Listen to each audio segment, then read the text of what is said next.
Hello everyone, welcome to my YouTube channel Bangla update. বন্ধুরা, কথা ধারাবাহিকের আজকের পর্ব নিয়ে চলে এসেছি। যদিও কাল 1 ঘন্টার মহাপর্ব যারা টিভিতে দেখেছেন, যে সমস্ত বন্ধুরা দেখেননি তাদের জন্য আজকের আপডেট। তো বন্ধুরা, আজকের পর্বের শুরুতেই দেখবেন যে ম্যান্ডি এভির ওষুধ বদলে দেয় আর রুম থেকে চলে যেতে গেলে সেখানে কথা চলে আসে আর বলে, তুই কেন এসছিস এই ঘরে? তাদের চিৎকার চেঁচামেচি শুনে যদিও এভির ঘুম ভেঙে যায়, তখন ম্যান্ডি বলে যে এই ঘরে তোর আসার আগে থেকে আমার যাতায়াত, আমি তার কৈফিয়ত তোকে দেবো না যে আমি কেন এসেছি। আর এদিকে এভির ঘুম ভেঙে গেলে তাদেরকে চুপ করতে বলে আর তখন কথা বলে, আপনি যখন উঠেই গেছেন তাহলে ওষুধটা খেয়ে নিন। এদিকে ওষুধটা আনতে গেলে ম্যান্ডি মনে মনে এটাই ভাবে যে তুই ওষুধটা দিবি এভিকে আর আমি সেই সময় ধরে নেব যে তুই ভুল ওষুধ খাওয়াচ্ছিস। এই বলে সে কাউন্ট ডাউন করতে থাকে আর মনে মনে বলে এরপর কথাকে ভুল প্রমাণ করলে এভি নিশ্চয়ই তাকে বকবে। তারপরে কথা ওষুধটা দিতে গেলে ম্যান্ডি বলে, তুই কেন এভিকে ভুল ওষুধ খাওয়াচ্ছিস? দেখেছো এভি, গোবরদেবী তোমাকে মারতে চায়। কিন্তু এভি কথার চোখের দিকে তাকিয়ে বলে, গোবরদেবী আর যাই করুক না কেন কাউকে মারতে পারে না। তখন ম্যান্ডি বলে, এই ওষুধগুলো আমি চিনি, এগুলো ঘুমের ওষুধ। তখন এই সব কথা শুনে কথা এটাই বলে যে আপনি আমাকে এতটা বিশ্বাস করেন, ভরসা করেন পাচক মশাই। তারপরে অঙ্কিত আর কথা সমস্ত প্রেসক্রিপশন দেখে ওষুধ এভিকে খেতে দেয়। এদিকে ম্যান্ডি চলে যেতে গেলে কথা তাকে আটকে দেয় আর বলে, ওষুধগুলো কে বদলেছে? তখন ম্যান্ডি আঙুল তুলে কথা বলতে গেলে কথা সেটা ধরে নেয় যে, দেখেছিস তো, তুই একটু আগে বলছিলি না কি প্রমাণ আছে, এই দেখ প্রমাণ নিজেই তো চোখের সামনে আছে। আমি ওই প্রেসক্রিপশন ওষুধগুলোর ওপরে মা আনন্দীর ছোঁয়ানো সিঁদুর লাগানো বেলপাতা রেখেছিলাম, তাতে সিঁদুর লাগানো ছিল, এই দেখ তোর হাতের ছাপটাও রয়েছে। এদিকে সবাই বুঝতে পেরে যায় যে ম্যান্ডি ওষুধ বদলেছে। তখন সবাই মিলে তাকে বকাঝকা দেয়। তারপরে কথা বলে, আপনি সবসময় বলেন না মা আনন্দী কি চায় জানি না, কিন্তু দেখুন মা আনন্দী এই বাড়ির সকলকে রক্ষা করেন। তারপরে দিকে দেখা যায় যে চিত্রা মিস্টার বিশ্বাসকে ফোন করে বলে যে আমি কথার ওপর নজরদারি রাখতে পারছি না, কারণ তারা জগৎ ব্রহ্মপুর যাচ্ছে রথ টানতে। এদিকে এই সমস্ত ইনফরমেশন শুনতে পেয়ে মিস্টার বিশ্বাস আর প্রান্তিক নতুন করে প্ল্যান করে কথাকে কিডন্যাপ করে শেষ করে দেওয়ার জন্য, কেননা এভি সঙ্গে যাচ্ছে না। এরপর দেখা যায় কথা তার শাড়িগুলো গুছিয়ে নেয় ব্যাগের মধ্যে। তারপরে এভি তাকে একটা ডায়েরি চায় আর ডায়েরিটা দিতে গেলে তখন কথা বলে যে 2 দিন আমি থাকবো না, জানি ম্যান্ডি আছে, কিন্তু আপনি টাইম মতো ওষুধগুলো খেয়ে নেবেন। তারপরে ম্যান্ডি সেখানে চলে আসে আর এভিকে বলে যে আমি আমার ভুলটা রিয়েলাইজ করেছি, আমি সত্যি সরি। তারপরে এভিকে সরি বলে ম্যান্ডি, কিন্তু এভি বলে, তোর এই ভুলের জন্য তো আমি চির ঘুমে চলে যাচ্ছিলাম।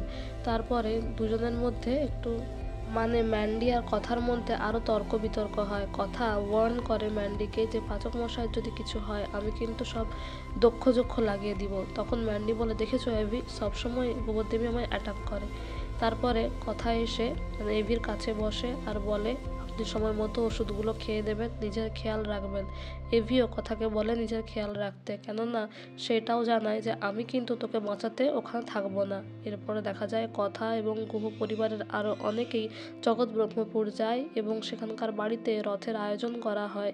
সেখানে সবাই গিয়ে জগন্নাথ দেবের দর্শন করে আর তারা সেই আশ্রমের সেই পুরোহিতকে বলে যে এবারে এভির শরীর খারাপ হয়, সে আসতে পারেনি, কিন্তু তাদের দুজনের হয়েই কথা কর্তামশাই বলেন যে তার নাত বউ দুজনের হয়েই রথ টানবে।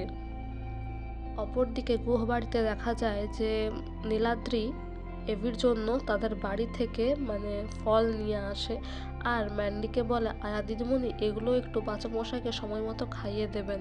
আয়া দিদিমণি নামটা শুনে এভি তো হাসি থামাতে পারে না, কিন্তু সবাই মিলে রেজায়। আর তারপরে ম্যান্ডি এভির কাছে আসে, এভির কাছাকাছি আসার চেষ্টা করে। এদিকে এভি ম্যান্ডিকে একটু দূরে সরিয়ে রাখলেও সে মনে মনে এটাই বলে, গোবরদেবী থাকলে এখন লেমন টি দিয়ে দিত, এখন তো চাইলেও পাওয়া যাবে না। তারপর সে মনে মনে বলে, আমি ওকে মিস করছি না তো।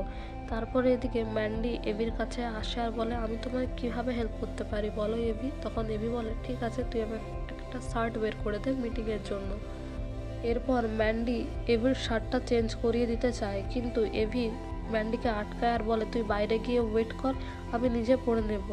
আমার কোনো হেল্প লাগবে না। তখন ম্যান্ডি বলে যে গোবরদেবকে তুমি কেন তোমার প্রাইভেট স্পেসে অ্যালাউ করো, আর ওকে যদি অ্যালাউ করো তাহলে আমায় অ্যালাউ করছো না কেন।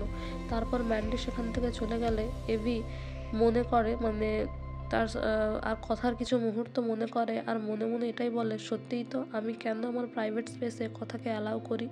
এদিকে আপনারা দেখবেন জগৎ ব্রহ্মপুর একটা গাড়ি নিয়ে মানে আলুর গাড়ি নিয়ে পৌঁছে যায় প্রান্তিক, আর সেটাই বলে আজকে কথাকে যেভাবে হোক কিডন্যাপ করে ফিনিশ করতেই হবে। এদিকে জগৎ ব্রহ্মপুরে ওখানে রথের আয়োজন সব সম্পূর্ণ হয়ে গেলে সেখানে কথা পুজোর থালাটা সাজিয়ে নেয় আর বলে কর্তা দিদা আমি পাচক মশাইয়ের নামে একটা পুজোর প্রদীপ জ্বালিয়ে দিয়ে আসছি। তারপরে সেখান থেকে কথা পুজোর থালাটা নিয়ে মানে চলে যায় জগন্নাথের দর্শন করতে, কিন্তু সেখানে যেতে যেতেই প্রান্তিক তাকে দেখে নেয়, আর প্রান্তিক আলু বস্তাটা রেখে মানে কথাকে কিডন্যাপ করে, মানে একটা রুমাল দিয়ে মুখে চাপা দিয়ে তাকে কিডন্যাপ করার চেষ্টা করে। এর কারণে কথার হাত থেকে পুজোর থালাটা পড়ে একটা শব্দ হয়, কিন্তু ওই রুমাল চাপা দিয়ে কথাকে অজ্ঞান করে দেয় প্রান্তিক, আর তাকে আলু বস্তার মধ্যে কথাকে ওখানে পুরে দেয়। তারপরে ওই থালার আওয়াজ শুনে সেখানে জুনি ছুটে আসে, কিন্তু কথাকে সে খুঁজে পায় না। এদিকে সেই আলু বোঝাই করা গাড়িটা যে রাস্তা দিয়ে যায় সেটা মাটির রাস্তা হওয়ায় সেখানে দাগ থেকেই যায়। কথাকে কিডন্যাপ করে চলে যায় সেখান থেকে, কিন্তু কথার মাথার ফুলটা সেই মাটির রাস্তাতে পড়ে থাকে। এদিকে জুনি, অঙ্কিত, প্রত্যয়, ছোটকা সবাই মিলে চারিদিকে খোঁজে, কিন্তু কথাকে পায় না। তারপরে প্রত্যয় ফোন করে এভিকে ইনফর্ম করবে বলে, কিন্তু ম্যান্ডি ফোনটা ধরে বলে যে এভি মিটিংয়ের জন্য বিজি আছে, কি বলতে হবে বলো আমি বলছি। কিন্তু মানে প্রত্যয় খুব কথা বলতে চায় এভির সাথে। তারপর এভিও ম্যান্ডিকে ধমক দিয়ে ফোনটা তার কাছ থেকে নিয়ে নেয় আর বলে কি হয়েছে বল। তখন প্রত্যয় বলে বিগ ব্রো এই কিছুক্ষণের মধ্যে কি তোর সাথে কথার একবারও কোনো ফোনে কথা হয়েছে। তখন এভি বলে কি হয়েছে বলতো, কিছু লুকোচ্ছিস, কেন জানতে চাইছিস যে কথার সাথে আমার কথা হয়েছে কিনা। তখন প্রত্যয় বলে ঠিক আছে আমার সামনেই ছিল তো দেখছি, খুঁজে দেখছি, সামলে নিচ্ছি। তখন এভি বলে সামলে নিচ্ছি মানে কি হয়েছে আমাকে খুলে বল। তখন প্রত্যয় বলে যে সামনেই ছিল, পুজোর কাজ করতেছিল কথা, কিন্তু তারপরে তাকে আর খুঁজে পাওয়া যাচ্ছে না। এই কথাগুলো শুনে এভির মানে সেখান থেকে বিছানা থেকে উঠে পড়ে, তার স্লাইনটা ছিঁড়ে ফেলে দেয় আর সমস্ত ব্যান্ডেজ খুলে দেয়, আর সে কথাকে বাঁচানোর জন্য সেখান থেকে রওনা দেয়।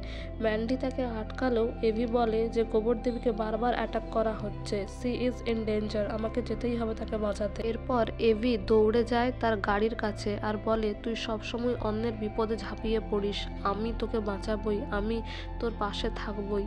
তারপরে এখানে কর্তা দাদু এবং গুহ পরিবারের সবাই চিন্তা করতে থাকে। তখন অঙ্কিতার প্রত্যয় আলোচনা করে যে পুলিশে খবর দেবে কিনা, কিন্তু এভি চলে আসার বলে কাউকে কিচ্ছু করতে হবে না, আমি কথাকে খুঁজে বের করব।